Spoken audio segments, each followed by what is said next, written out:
traveling with a stroller, please have children and animals unloaded before you reach our stroller parking area. If you are traveling with someone in a scooter or wheelchair, please have this person lead your party to the line. This will help your wait time. Clear from our warden, so we're ready to head on in. We're starting our journey here in the Little Ituri Forest. Animals found here have natural camouflage that help them blend into their environment.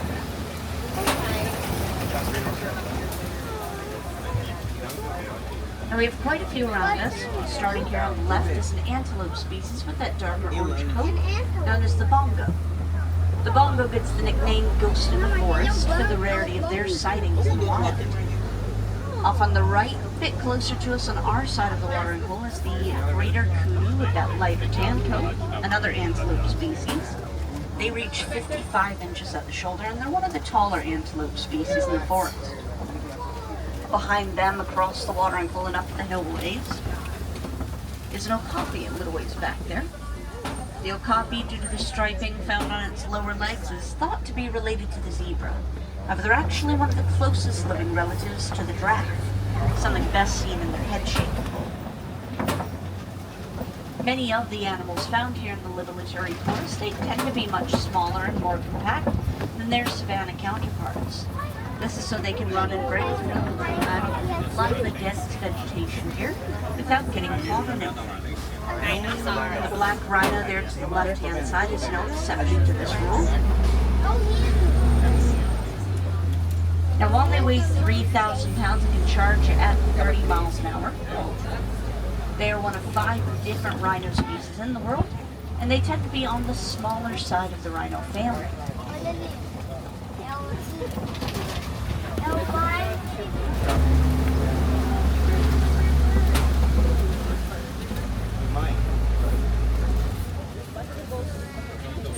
Just before we leave the forest there on the left, those are some saddle-billed stork. They get the name from the yellow sash and the patch found on their bill. And while they don't vocalize, they will rattle their bills as a way to communicate.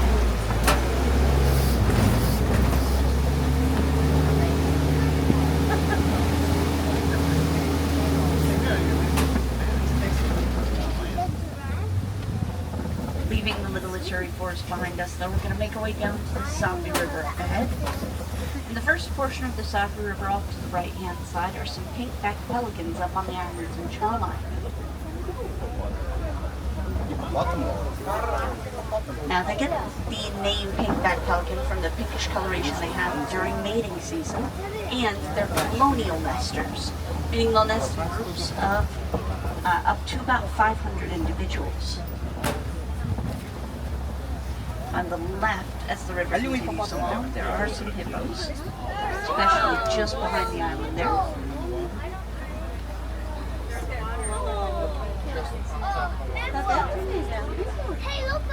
Now, they will spend most of their day in the water to avoid overheating in direct sunlight. At night, during the rain storms, and even in heavily shaded areas, they'll come upon the shore for to feed. See him right there. Now, hippos are excellent swimmers. They do, however, prefer running along the bottom of the riverbed in order to get around. While running along the bottom of the riverbed, they can reach speeds of up to 35 miles an hour. A few more out to the far left-hand side there, just past that last river. And up in this second portion of the river, their host please remain seated at all times. Up in that second portion of the river, in the bend at the banks, is a Nile crocodile. Nile crocodile averages in about 16 feet in length. They can eat up to half their body weight, 250 pounds, in a single sitting. Afterwards, they can go a few months if needed without eating anything at all.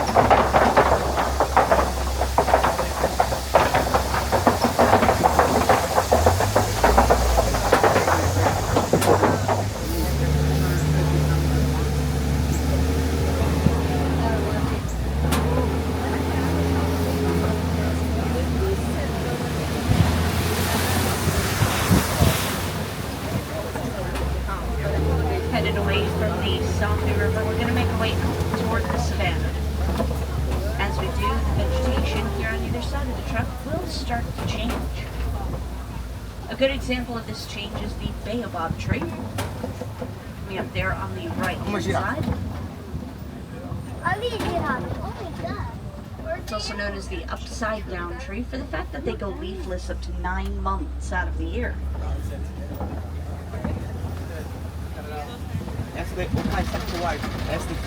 And they go leafless out of 9 months of the year as a way to conserve water during the dry seasons.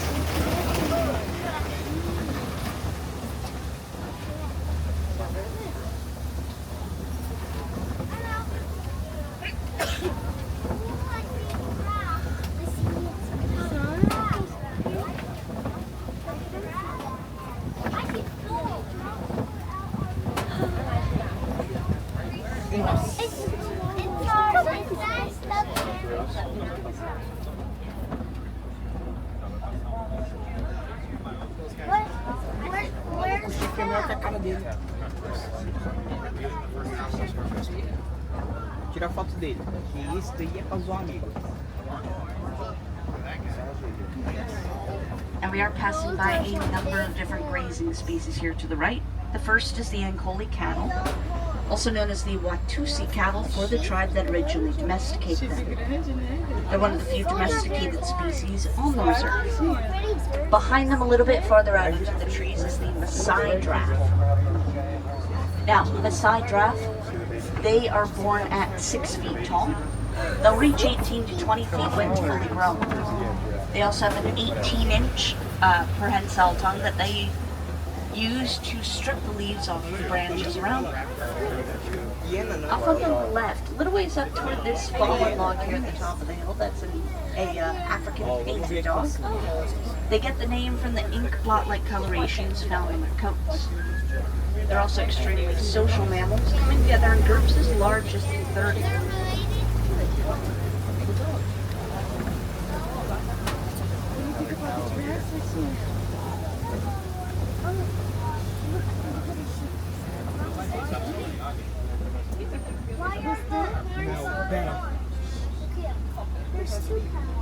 Now, as well as more Ankole cattle up ahead here, out on the left-hand side, there are some Hartman's mountain zebra, as well as some sable antelope.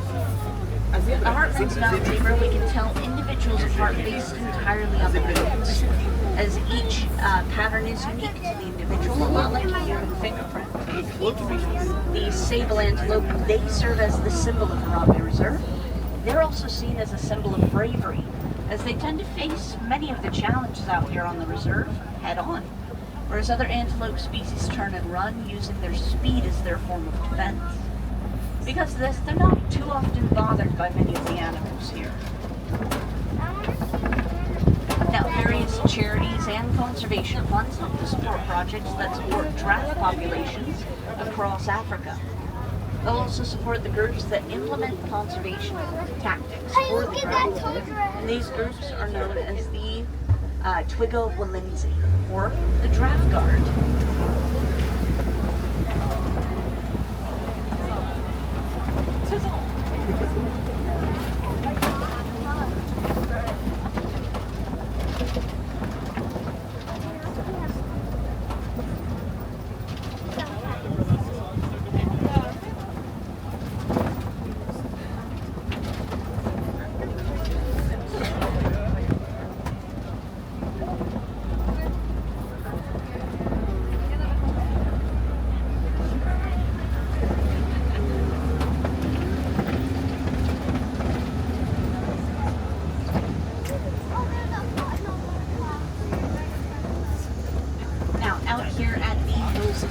We do have two more grazing species out that way.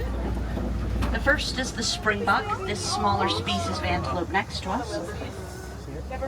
They're one of the smallest antelope on the reserve. They're also one of the top 10 fastest land animals in the world, reaching speeds between 52 and 60 miles an hour. The wildebeest, they are the largest congregating species in the world, second only to us humans.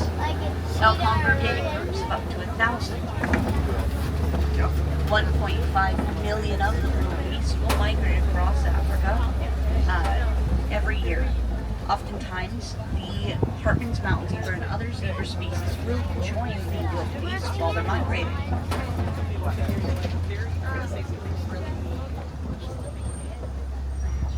Eu acho que esse daqui era na África, agora a gente vai passar um pouco.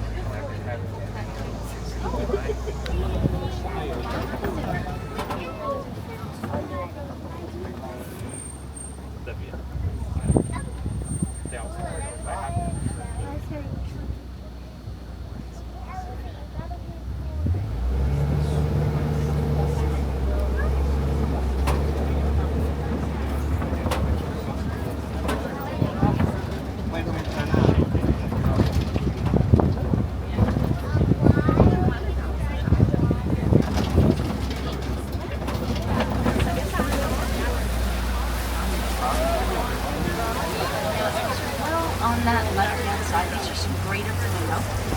The greater flamingo is the largest. It's the lightest of their coloration.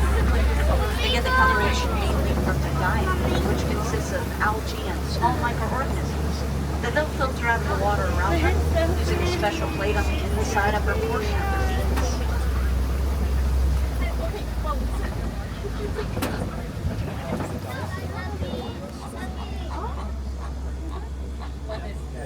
This thing falls. We're good.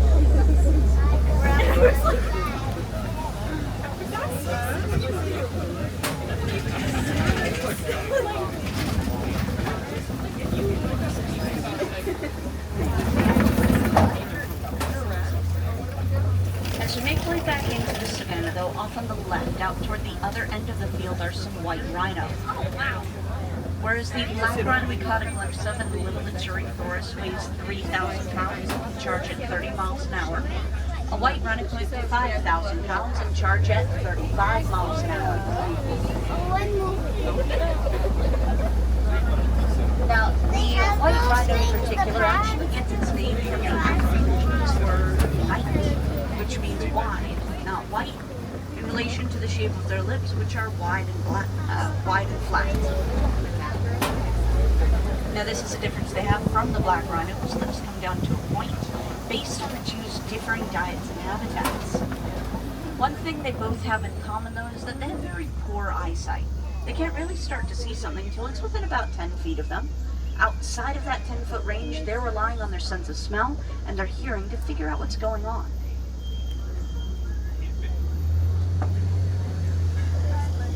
Now, you'll want to keep a sharp eye up on the left-hand side, right up in these two hills here we're passing. There are some cheetah up there. The lighting right now makes it a little bit harder to see them. There's one on the first hill, far left-hand side, right at the base of the larger tree over there. Oh, it's cute. Now, they are the fastest land animals in the world, reaching speeds of 60 miles an hour in just 3 seconds. They're also one of the few big cats that hunt during the day. There'll be a few more easy to see here on the second row, bottom left.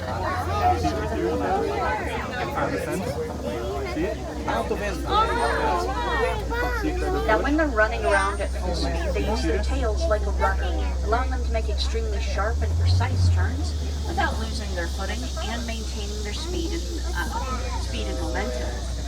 The antelope species crossing over in front of us there, that's a water buck. It'll be on the right-hand side once we're starting to move again. As their name suggests, they hang around larger bodies of water for most of their lives, because this is one of the few antelope species that don't migrate.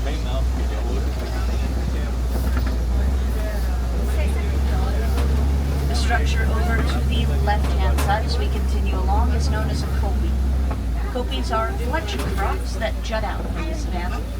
Many animals will climb up on top of a kopie and use it as a lookout point, allowing them to see up and above a lot of the dense vegetation here. Now, up there at the front of the kopie, there are some lions. They are social hunters, meaning they'll hunt in larger groups. They also have a number of unique vocalizations like chuffs and roars that can be heard up to 5 miles across an open savanna. The one currently sitting up is a male. We can see that from the slightly longer fur on the head of them. It is a very young male, though, as that fur hasn't started to lengthen or darken into a full-grown mane just yet. That's the big one. And that's a real life.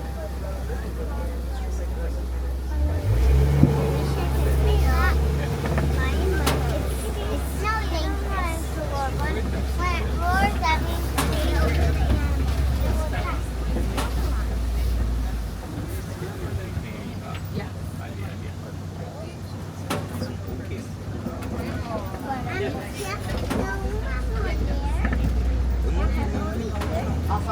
as we approach this field over here are some ostrich. Now, ostrich are the largest birds in the world. While they are flightless, they'll use their wings for a number of other reasons, including cooling themselves down by flapping them and using them as a way to balance themselves while they're running around. Now, they're also communal nesters, meaning they'll lay all of their eggs in a single nest under a dominant hen's protection. We can actually see some of that over here on the right-hand side, down on the ground at the edge of the grass line. Because of the way they nest, one of the largest nests ever discovered for the ostrich species contains 60 eggs at a time. The eggs themselves weigh 3 pounds each, and a full-grown human can stand on top of a single ostrich egg and it wouldn't break.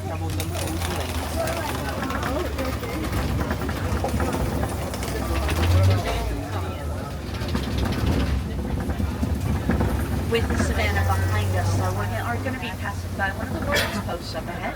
We'll be able to see some Nigerian dwarf goats, especially the ones on the warden's car and the warden's roof up there. They're a smaller species of dairy goat, found in West Africa, and this is as big as they'll get. They are all fully grown. They're often brought into fields and pastures like this as a way to clear out a lot of the weedy undergrowth many other grazing species won't or can't.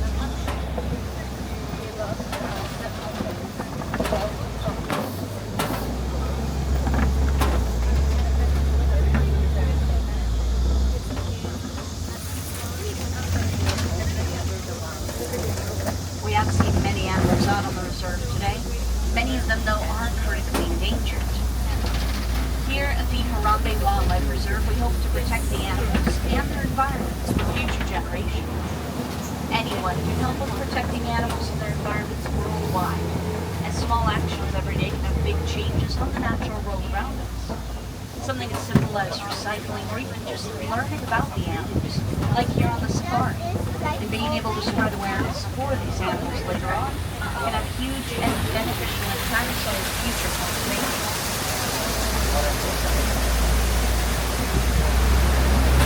That, however, will be the end of our safari today.